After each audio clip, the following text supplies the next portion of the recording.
Joe Biden declares he has cancer while trying to explain why he's on the verge of declaring a climate emergency. The Europeans prepare for a cold and dreary winter. And Mayor Eric Adams laments the costs of illegal immigration in New York City. I'm Ben Shapiro. This is The Ben Shapiro Show.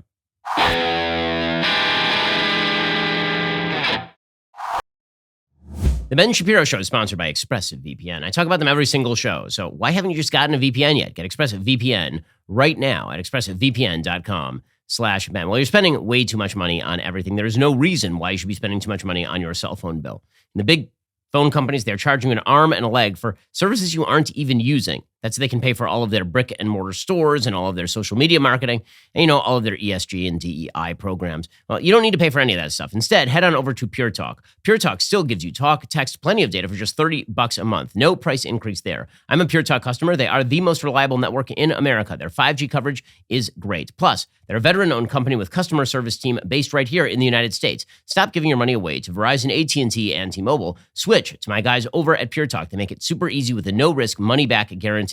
Head on over to puretalk.com, select a plan, enter promo code Shapiro, save 50% off your very first month of coverage. You can literally be switched over to Pure Talk service in less than 10 minutes. Go to puretalk.com, enter promo code Shapiro right now. Again, that is puretalk.com. Enter promo code Shapiro, and when you do, you get 50% off your very first month of coverage. You get the same great coverage as one of the big guys without paying that same giant price. Head on over to puretalk.com and make sure that you use promo code Shapiro today.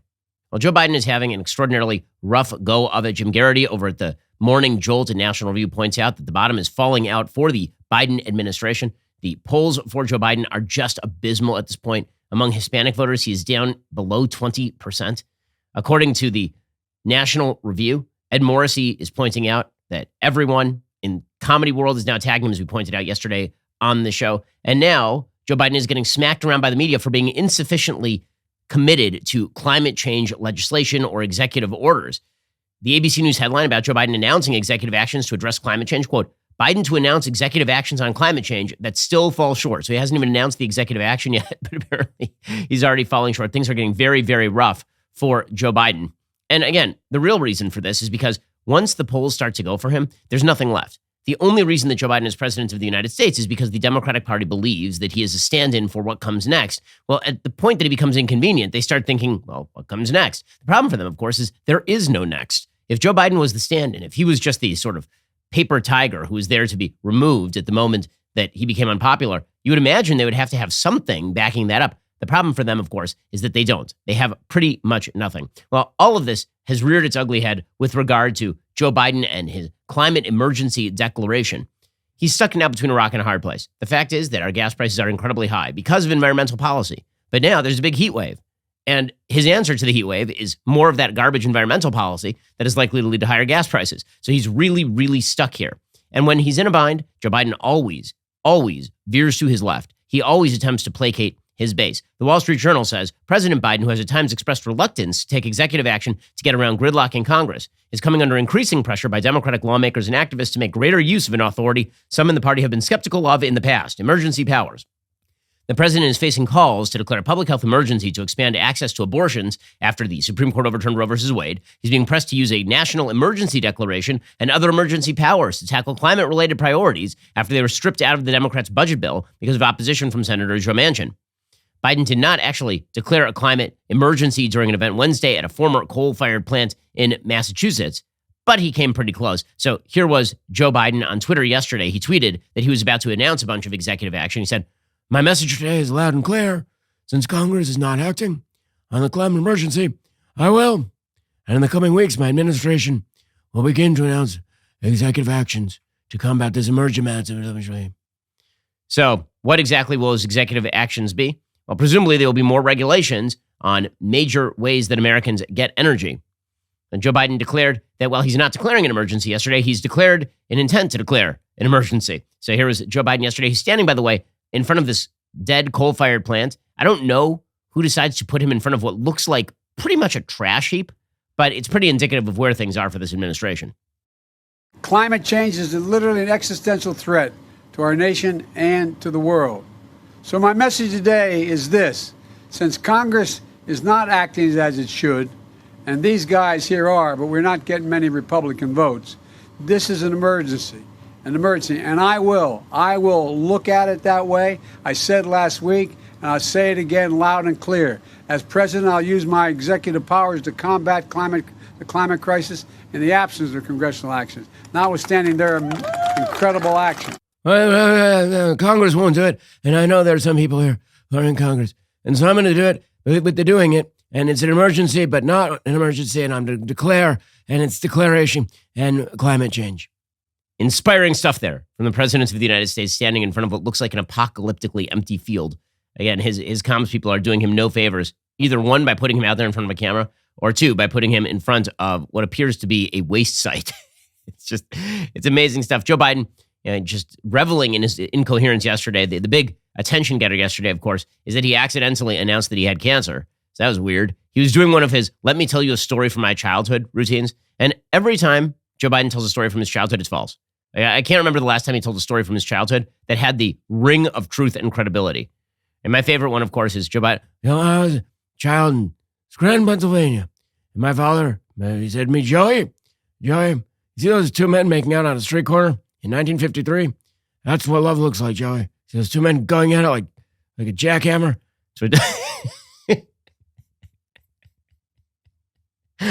he did some of that yesterday. And he did it with regard to environmental policy in Scranton, Pennsylvania. He talked about how his mother used to wipe the oil slicks off the windshield, which, I'm sorry, did he grow up in There Will Be Blood? And then he said that this gave him cancer, what? I feel like that's a big announcement that you have cancer, Mr. President. So here was that. And just up the road to a little school I went to, Holy Rosary Grade School. And because it was a 4-lane highway that was accessible, my mother drove us, and rather than us be able to walk. And guess what? The first frost, you know what was happening? You had to put on their windshield wipers to get literally the oil slick off the window. That's why I and so damn many other people I grew up have cancer. And why for the longest time, Delaware had the highest cancer rate in the nation. Whoa, Joe Biden has cancer? He doesn't have cancer, guys. He doesn't. Now, the White House tried to spin this because being in the White House comms department is just the worst job in the world. That is a terrible job. It doesn't matter the administration, but under Joe Biden, it's a particularly bad job because you have to pretend that this incoherent old bat somehow is making some sort of sense. So they actually tried to claim that what he meant by this yesterday is that he has had skin cancers removed in the past, which makes no sense. He's literally telling a story about oil slicks on the windshield. Did he get skin cancer from oil slicks in the middle of the winter? That doesn't make any sense. First of all, I don't believe the oil slick story either. First of all, if you have oil on your windshield, who removes that with windshield wipers? Windshield wipers don't remove oil. What are you talking about? None of this makes any sense at all, but neither does this president of the United States. So that was pretty wonderful. According to the Wall Street Journal, White House Press Secretary Karine Jean-Pierre said on Tuesday that both actions, a public health emergency on abortion and a national emergency on climate, were under consideration, that each type of emergency declaration will unlock a different set of authorities and funding. Both steps are opposed by Republicans. Listen, I was not in favor when President Trump announced a public health emergency to deal with COVID-19. I'm not a big fan of the executive branch declaring emergencies. He did it, I believe, with regard to illegal immigration as well, which is a problem, a major problem, but doesn't really count as a national emergency, like a natural disaster, Hurricane Katrina or something. Presidents from both parties have been accused at times of overstepping their authority with such declarations. According to Elizabeth Goyton, an expert on emergency powers for the Brennan Center for Justice, quote, emergency powers were never meant to address long-standing problems or to implement long-term or semi-permanent solutions. The purpose is to give the president a temporary boost in power to address problems Congress can't address quickly or are moving too quickly for Congress to address. And here is the problem. The general governing philosophy here, which is the same as Barack Obama's. Do you remember Barack Obama saying, well, Congress, they won't give me what I want. So I got a pen, I got a phone, I'm going to do what I want. Well, now you've got Joe Biden doing the exact same thing, right? Literally saying right there, Congress won't give me the things that I want to do, so I'm just going to say things and do things and emergency declarations with cancer. According to the Wall Street Journal, several different climate groups and some members of Congress, including Senate Majority Leader Chuck Schumer, support declaring a national emergency on climate. The Biden administration had set a goal of cutting U.S. greenhouse gas emissions by 50 to 52% below 2005 levels by 2030, a goal analysts say the country is now unlikely to meet without swift action. The emergency declaration would allow Biden to take further steps to limit oil exports and drilling, which is exactly what you need. You're sitting here listening to this at the gas station. You're about to pay over $100 to fill your tank, and you're thinking to yourself, man, what I would love is to pay more for my gas right now. And you know why I should do that? Because it's really hot in summer. And maybe if Joe Biden limits oil exploration right now, then in 100 years, sure, it'll still be like 2 degrees hotter Celsius every summer, but it won't be 2.05 degrees hotter every summer. By the way, even that would be like a massive victory for the climate change advocates. Like it really would. Like the sort of stats that they are relying on, the curbing of global warming here, the amount of sacrifice that they are calling for does not pay off in the term that they are calling for this to be done. Apparently, it would allow Biden to also shift federal funding to help domestic wind, solar, and other clean technology manufacturing. It could also open up the administration to legal challenges. On abortion, the White House says declaring a public health emergency is still on the table. I don't understand how it's a public health emergency to not kill unborn human beings. Like, where exactly is the public health emergency right here? Aides are arguing that legal authority and resources would be limited. The bulk of the government's existing funding for public health emergency already went toward tackling COVID-19. But what this really is about, the declaration of the emergency, is for Joe Biden to say to his base that he still cares about their priorities. All politics has now become performative. It's not that he really wants to unlock the powers that go along with an emergency declaration on climate change. What Joe Biden really wants is to just demonstrate to people that he cares about climate change. Because this seems to be all people care about when it comes to their politicians these days. Do my politicians care deeply about the things I care about? Not can they get anything done, not exactly how does the government work and what is possible. If politics is the art of the possible, or it used to be, the new art of the new art of politics is the art of the provocative. If you say what your base wants you to say, then somehow you're a successful politician, even if you're incapable of actually doing anything. Right now, the Democrats, they are taking advantage of the fact that President Trump declared a national emergency to fund a border wall. In 2020, the Supreme Court, by a 5-4 vote, permitted construction to move forward while litigation proceeded. And Democrats are now saying that because Trump opened that door, again, I at the time pointed out that using national emergency declarations to do things you can't get through Congress is bad policy and opens the door to Democrats doing the same. Senator Jeff Merkley is saying that Trump's case can now be seen as a test run for Biden to declare a climate emergency, even though the court really never reached a final ruling on emergency powers. Chin Su, a senior attorney for the Center for Biological Diversity involved in litigating the case against Trump, supports Biden declaring a climate emergency. So the case for Trump doing it is that the Democrats were going to do it anyway, and so both sides, I guess, don't have to pay any attention to the rules.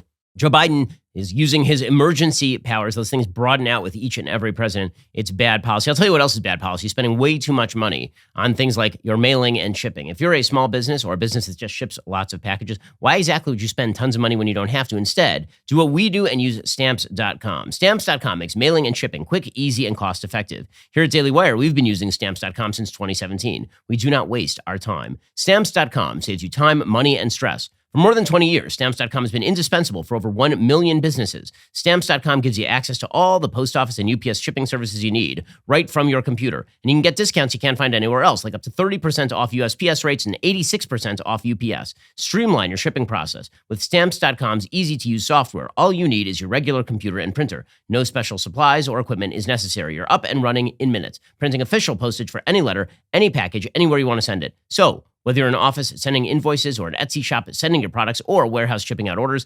Stamps.com is your mailing and shipping solution. Go check them out today. Stop wasting your time. Start saving money when you use Stamps.com. Sign up with promo code Shapiro for a special offer that includes a 4-week trial plus free postage and digital scale. No long-term commitments or contracts. Just go to Stamps.com, click the microphone at the top of the page, and enter promo code Shapiro to get started. And well, Joe Biden's climate advisor, Gina McCarthy, she really lets the cat out of the bag here. She says, you know what? Here's what we're going to do. We're going to regulate, and then we're going to regulate, and then we're going to regulate some more. And again, most Americans are looking at the price of gas right now. They're looking at the price of goods at stores. They're looking at all of their inflated bills, and they're thinking, are you out of your damned minds? But apparently they are. Joe Biden's going for it. EPA has every ability in the world to continue to regulate in a way that recognizes the pollution that's associated with the burning of fossil fuels and that advances the opportunities for clean energy. So we are still going to regulate, and we're going to regulate strong. And part of the efforts moving forward will be to make sure that we expedite the process of regulation. More regulation. That's exactly what Americans are clamoring for, more regulation. Now, listen, the reason that Joe Biden is doing this is because what Joe Biden has to fear, so long as he doesn't retire, is the possibility of a primary challenge. What he wants to do is demonstrate to his Democratic voters, again, his fealty to their principles, even if he can't actually achieve the goals that he is setting here. But all this means is really making the American people suffer so that he can get his primary voters back on board, because he certainly doesn't have the broad spectrum of Americans behind him. Pete Buttigieg, widely seen by echo chamber Democrats as a possible presidential candidate thanks to his sterling record as the mayor of South Bend, Indiana, where he could not fill potholes. But hey, he's gay. He's the Secretary of Transportation. He says the big problem right now is people are dying from the heat. Yes, we can and must act to make sure that we reverse the worst effects of climate change. Look, some of it's upon us right now. This is not a question about whether it's going to happen or whether it's not going to happen. It's a question of they're going to keep rising. It's a question of how many lives and how many livelihoods are going to be destroyed by allowing the worst effects of climate change to happen. Well, right now, people are I've never known the United States. I've never known the United States for something that may or may not happen by 2030. They're dying from the heat because of a climate-related extreme weather. But we're not going to cut emissions until 2030. In the meantime, they need energy to cool their homes and to heat their homes. By the way, this is CNBC host Joe Kernan just destroying Buttigieg on this emergency declaration. So you hear Buttigieg saying, what if we just regulate so that in 100 years the climate is slightly less hot than it otherwise would be? And Joe Kernan's like, it's hot right now. And you know what's a way that we deal with it being hot right now is by turning on our air conditioner. You know what we need in order to actually turn on our air conditioner? Energy. You know where that energy comes from? All the things that you're trying to regulate, you idiot. So here is CNBC host Joe Kernan really woodshedding Buttigieg right here.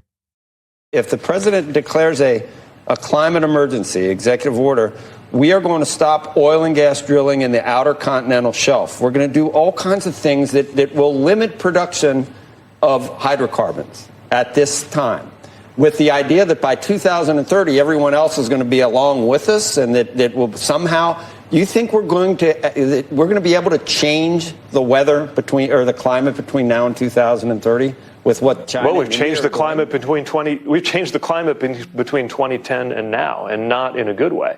Okay, but that's Kernan's point is, okay, now it's really hot, and you're telling people that if they want people to be slightly less hot, again, I always say slightly less hot than they otherwise would be because the climate is already going to continue to warm. It's not as though we just stop the climate dead in its tracks if we cut off carbon emissions right now. That's not the way that any of this works. Because here's the reality when it comes to climate change. And again, this gets people labeled a climate denier because the label climate denier is basically just applied to anyone who doesn't go along with the left-wing agenda. If I say global warming is happening, climate change is happening, because by most available data, it is. If I say that is largely human-generated, because by most available data, it is. If I say that human beings are really bad at mitigation but very good at adaptation, and that the thing that human beings should be focused on is how to protect ourselves from climate change as we develop technological solutions for climate change that are not wind and solar. If I say that sort of stuff, then they say you're a climate denier, despite the fact that the policies that I'm proposing actually help human beings. More air conditioning is a good thing. More economic prosperity is a good thing. More homes that are capable of barring extreme weather events. Those are good things. And yet for the left, they're bad things. If you say those things, then you are insufficiently dedicated to the proposition that climate change must be ended by ceasing the use of fossil fuels. My proposition is that you're much better off using fossil fuels to keep people from dying today while you develop the technological solutions that are going to replace fossil fuels in the mid to long term. The left proposition is we should do a bunch of stuff that makes no sense and isn't going to help anything over the course of the next 100 years, really. But at least you will have shown that you care about climate change. Because here's the thing, folks. More people die every year of cold than they do of heat. I know the media like to cover the really hot summers because it's hot during the summer. Again, it will never cease to be a source of bewilderment to me that every single summer we're supposed to cover the summer as though it's a piece of news. Wow, it's amazing. Wow, it got really hot this summer. Yes, it is slightly hotter this summer than it was last summer. It may be slightly hotter the summer after that. But that does not mean that the solution to that is to bar people from using the resources they have at their disposal to survive. More people die from cold than hot every year. I know that's a weird stat that people don't like to pay attention to, but that's been true pretty much every year that we have a record for it.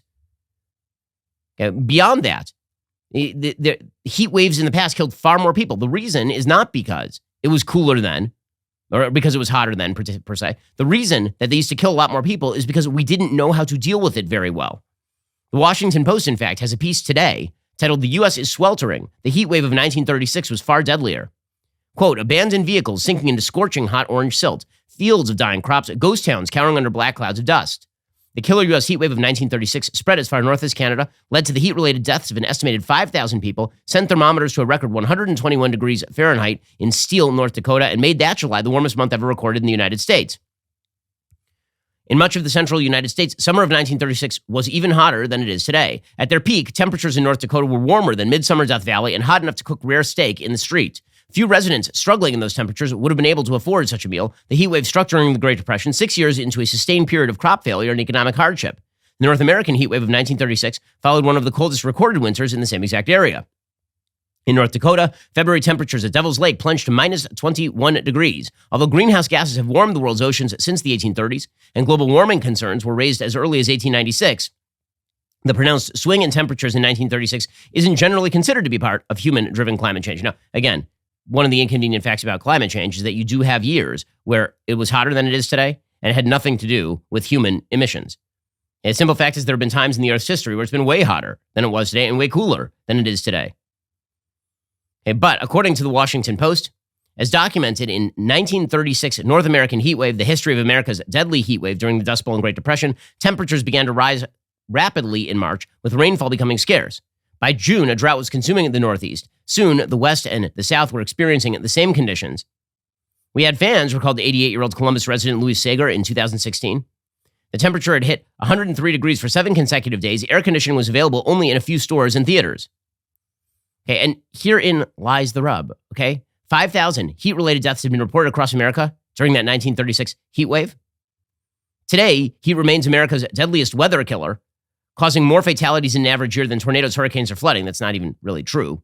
Really cold causes more deaths year on year than does heat. But the simple fact of the matter is that human beings have gotten way better at dealing with the heat.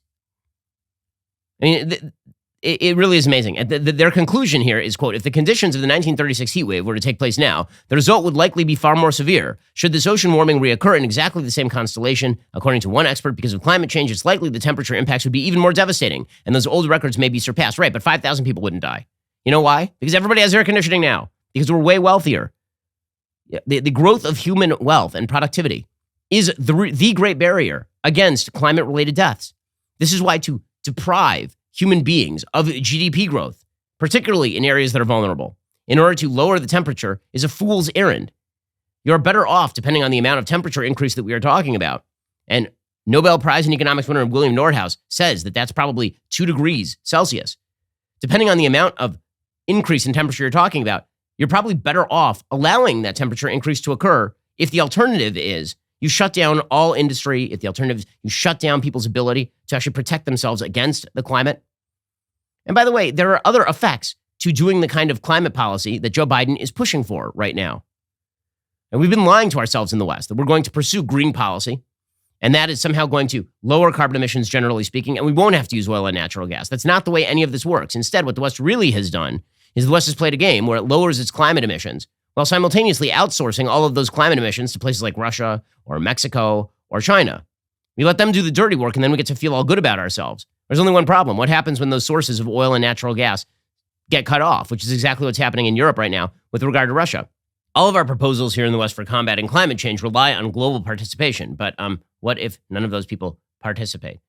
Here's the thing. You want at your company everybody to participate. You want the best available employees. This is why we value Jess so much. It is indeed her birthday. And so we celebrate Jess, who makes this show run the way that it should. We're on the road, which means it's not running at par. But when we get back to where we ought to be, Jess will be making that happen. This is why you should get great employees like Jess, and you can do that at ZipRecruiter when you try it for free at ZipRecruiter.com/DailyWire. ZipRecruiter uses its powerful technology to find and match the right candidates up with your job. You can easily review these recommended candidates and invite your top choices to apply. Additionally, ZipRecruiter has a complete suite of tools that makes it easy to filter, review, and rate your candidates. 4 out of 5 employers who post on ZipRecruiter get a quality candidate within the very first day. No wonder ZipRecruiter is the #1 rated hiring site based on G2 satisfaction ratings as of January 1, 2022. So travel to this easy-to-remember web destination, ZipRecruiter.com/DailyWire. That is where you can try ZipRecruiter for free. Again, that's ZipRecruiter.com/DAILYWIRE. ZipRecruiter is indeed the smartest way to hire. ZipRecruiter.com/DailyWire.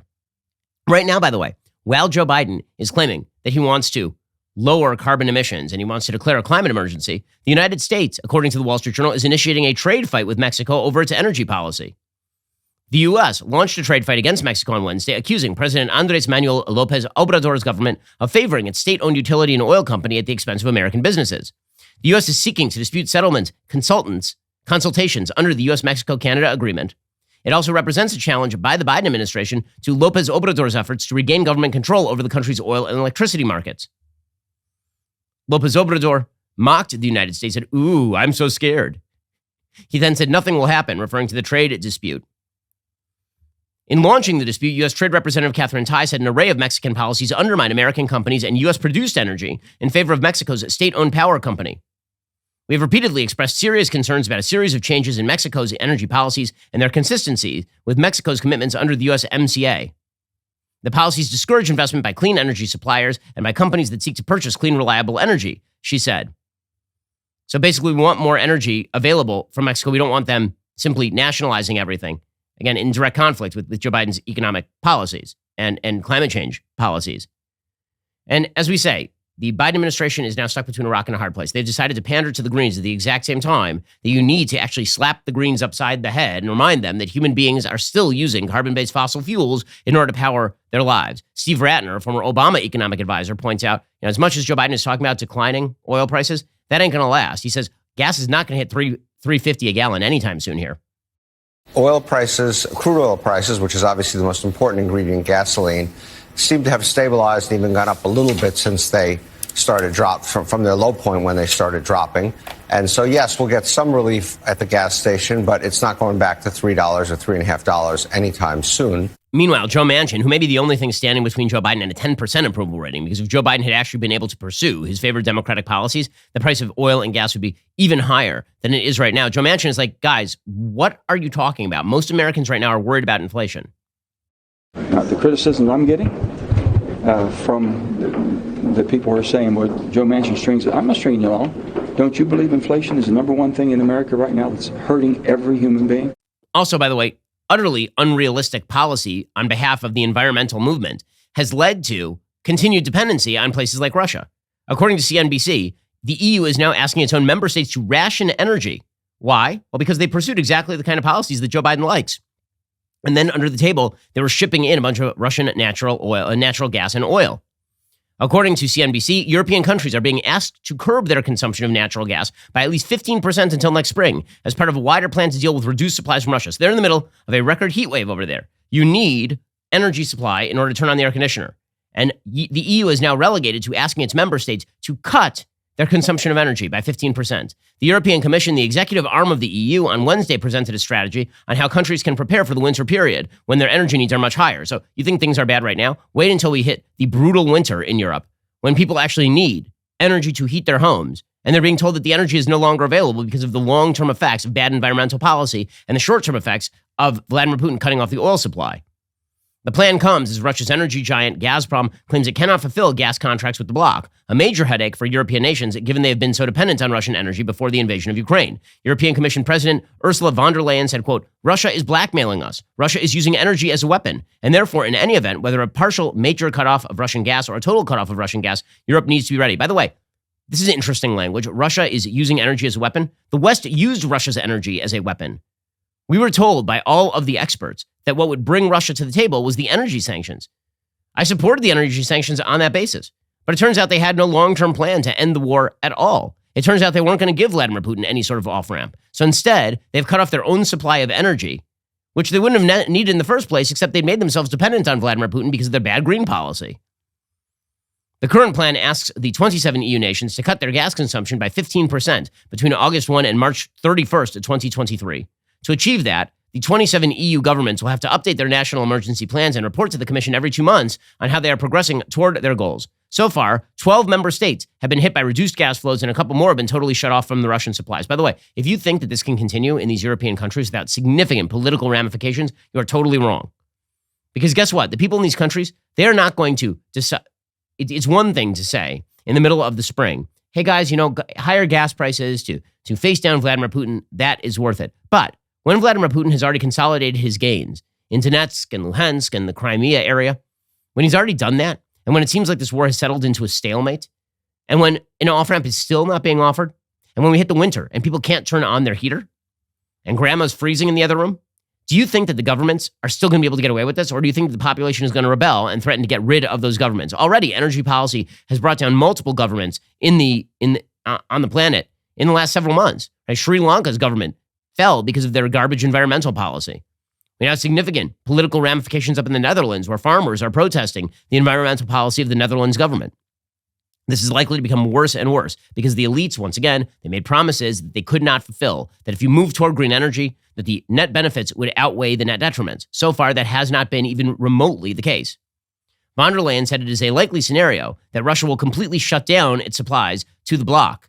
As a result, she added, any disruption would have consequences for all countries irrespective of their energy needs. She said it's important that all member states contribute to the saving, the storing, and are ready to share gas with EU nations that might need it.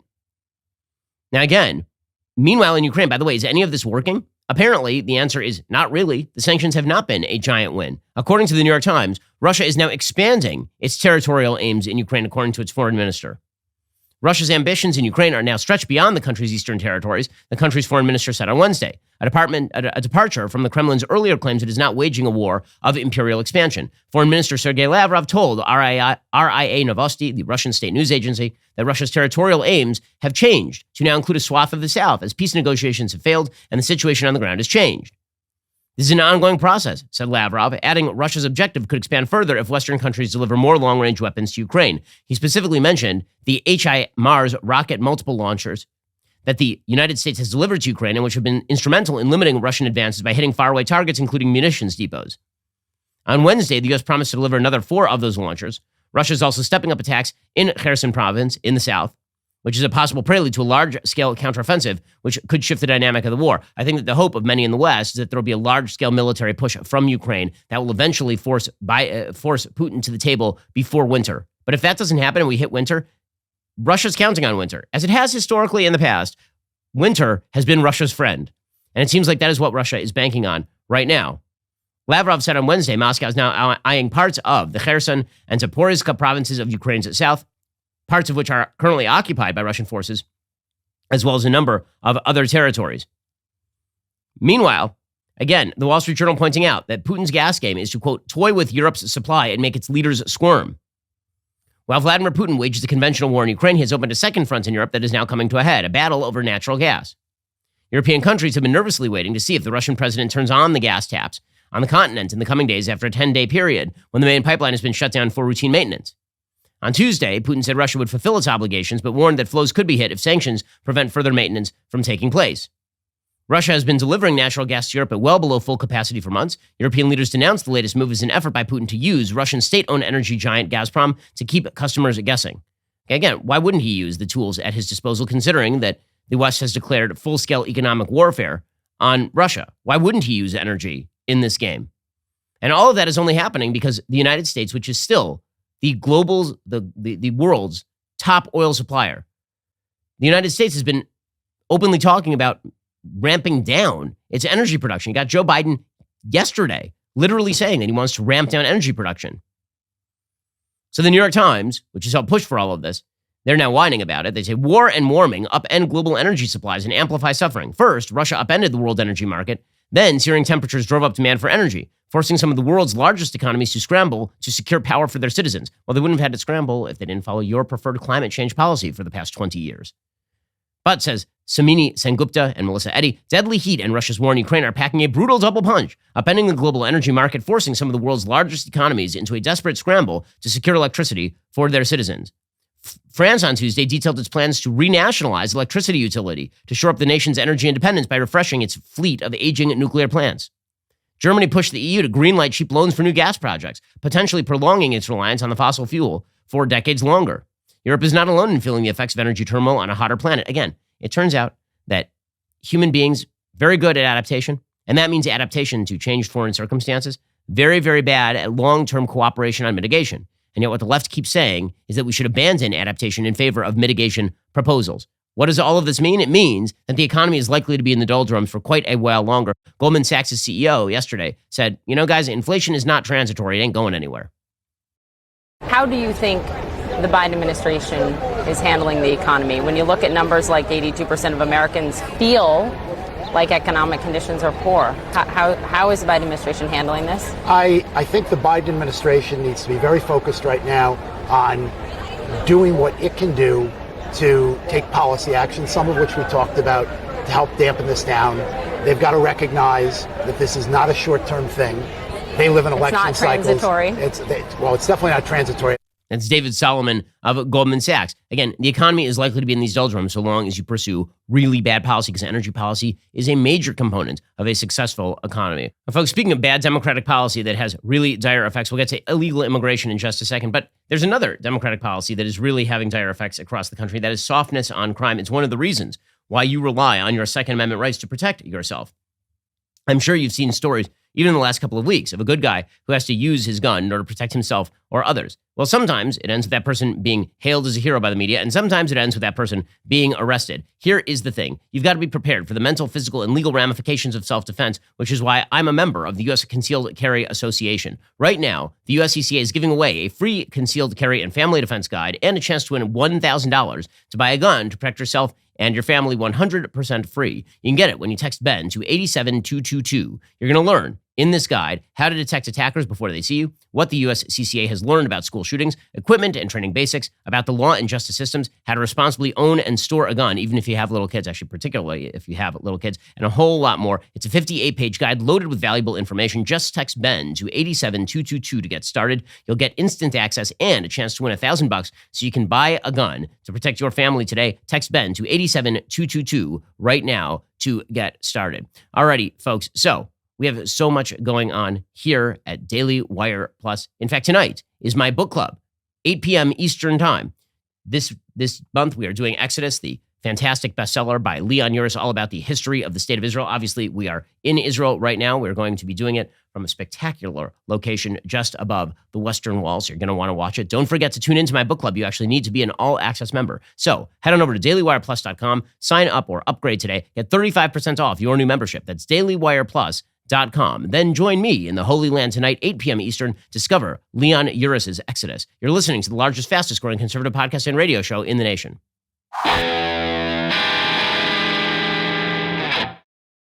Meanwhile, speaking of bad Democratic policy that has effect on Democrats that is bad, illegal immigration. This administration has been just a horror show on the border. We have had worse illegal immigration every single month under the Biden administration than we have had at any time in American history. We now have literally thousands of children being held in detention. I remember when that was a major issue in the United States. Apparently that is no longer a major issue in the United States because the president has a D after his name.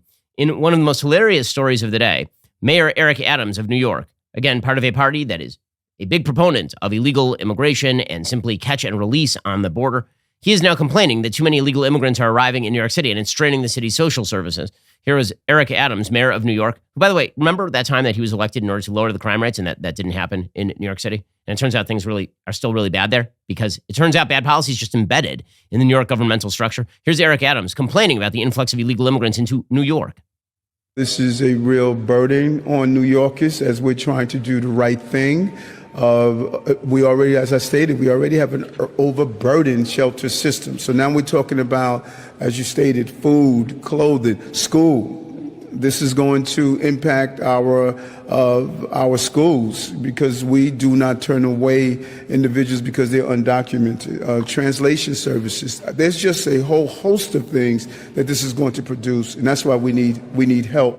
Meanwhile, by the way, Mayor Muriel Bowser of Washington, D.C. is making exactly the same complaints. She said on national TV that her city's homeless shelters were filling up because of buses being sent en masse to the city from Texas and Arizona. So they're perfectly happy to have illegal immigrants swamping small towns along the border so long as it's in Texas and Arizona. When major cities, big cities, like D.C. and New York, are forced to take in a couple of thousand illegal immigrants, then it's a strain on social services in the city.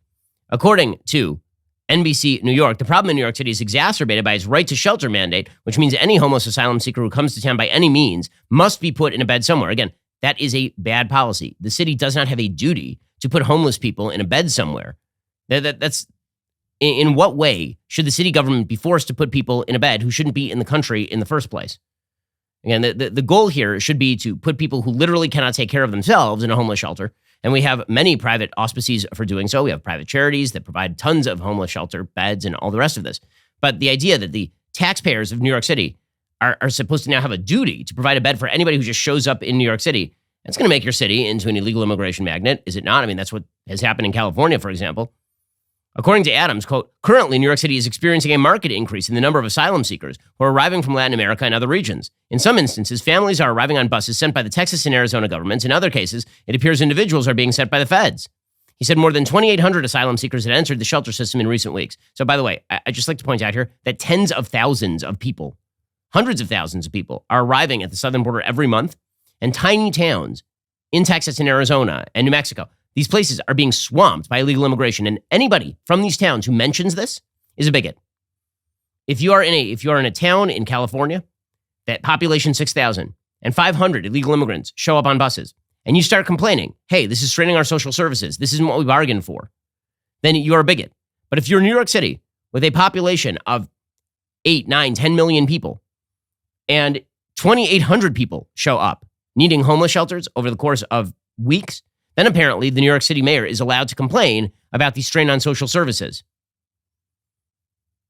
The offices of both Texas Governor Greg Abbott and Arizona Governor Doug Ducey denied Adams' claim. They said in separate statements they were in fact sending asylum seekers to Washington, not to New York City. So people are being redirected from Washington, D.C. to New York City. A spokesperson for Adams responded to the pushback claims, saying governors should have more compassion for those seeking asylum in the country. I love it. I love it. So if you're Abbott or if you're Ducey, we need more compassion from you. If they show up at our door, well, that's kind of dicey. Do we have the resources for these people?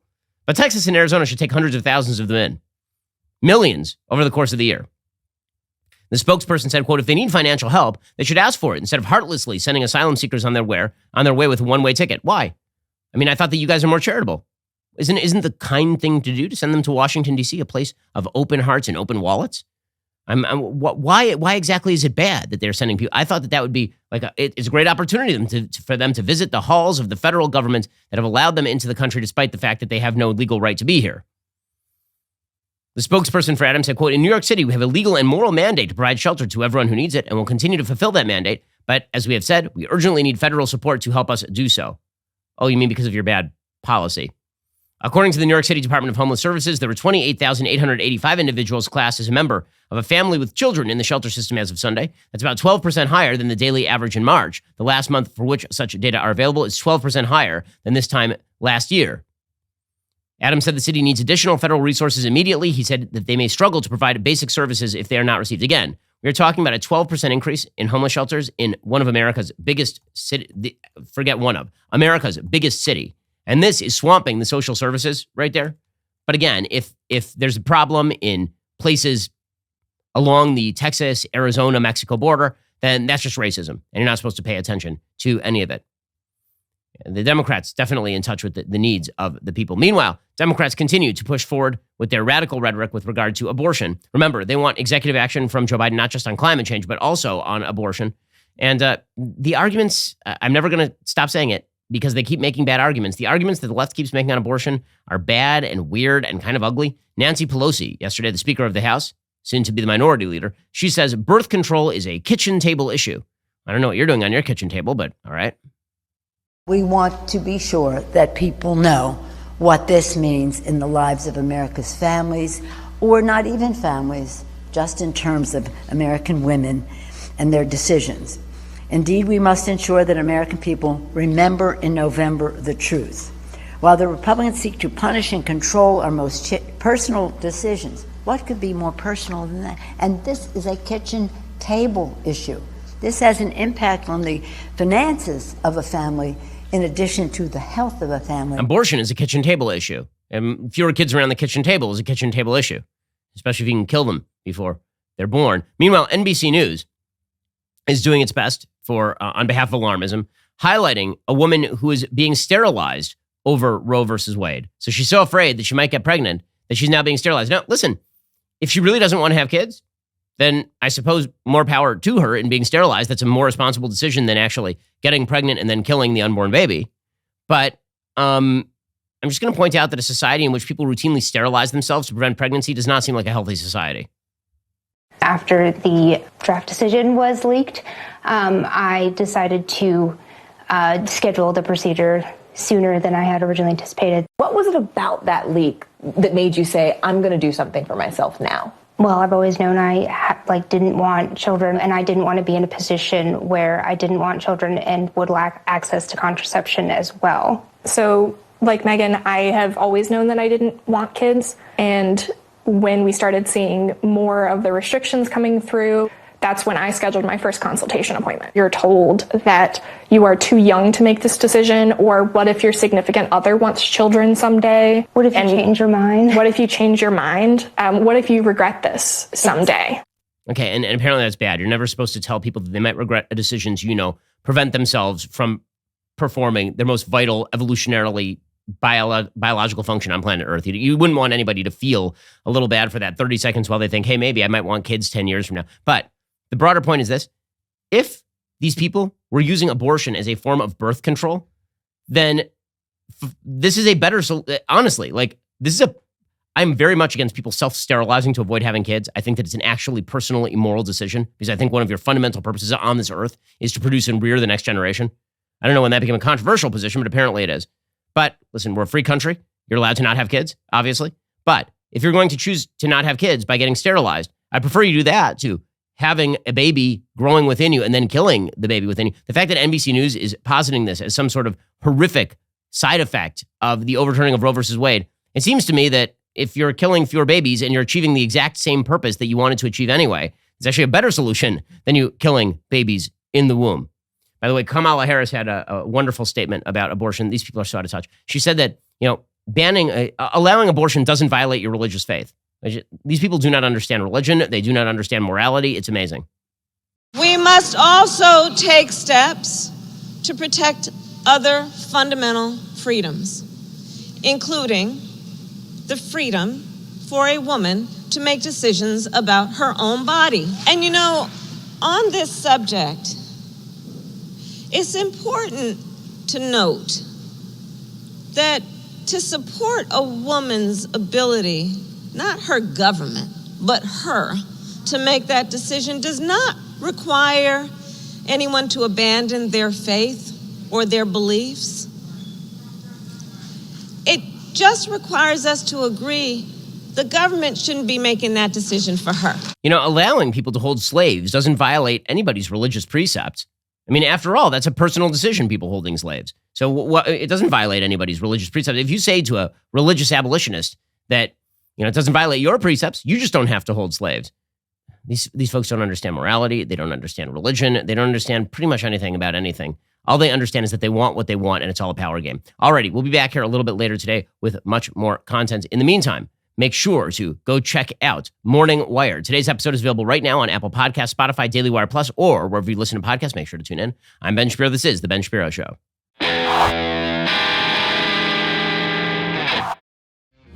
The Ben Shapiro Show is produced by Bradford Carrington, executive producer Jeremy Boring, supervising producer Mathis Glover, production manager Pavel Wydowski, associate producer Savannah Dominguez Morris, editor Adam Sayevitz, audio mixer Mike Coromina, hair and makeup artist and wardrobe Fabiola Cristina, production coordinator Jessica Kranz. The Ben Shapiro Show is a Daily Wire production. Copyright Daily Wire 2022. Hey there, this is John Bickley, Daily Wire editor-in-chief and co-host of Morning Wire. On today's episode, the House passes a bill codifying gay marriage, President Biden announces new climate change measures, and murder charges are dropped against New York bodega worker Jose Alba. Join us and get the facts first on the news you need to know with our show, Morning Wire.